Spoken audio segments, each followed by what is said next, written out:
My name is Sérgio Tréfaut and I'm here presenting my second feature film called RAIVA, which is in English Rage. And tell us in a few short sentences what your movie is about. Well, the film is based on a novel of the 50s about poverty in the Alentejo. But the story, the poverty and the injustice and the abuse of power. But the book itself on the 50s was based on a true story that happened in the 30s.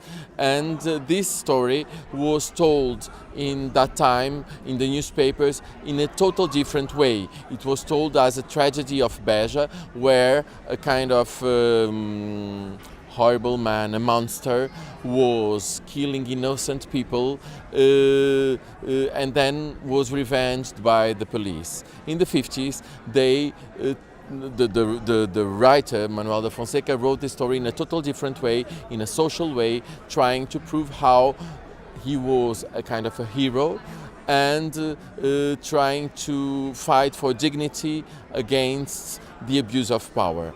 And today, meaning in the 21st century, I try to rewrite the story in the film that doesn't have the connotations of the 30s and doesn't have the same beliefs that if we are getting to be united we will save the world, because I think this kind of very goodwill thinking is not so real, and the reality is harder than this.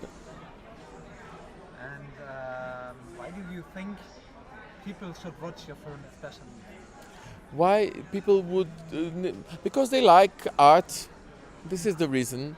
Because they like art. I do not make films. I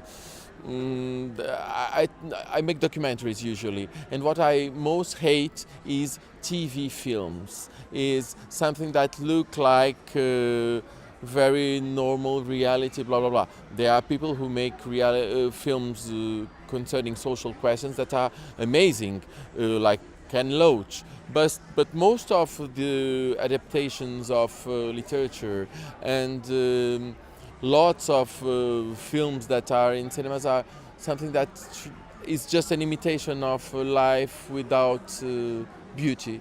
And I try to make people think, I try to make people experience something that is close to beauty when they watch a film, even if the film is very dark and tough.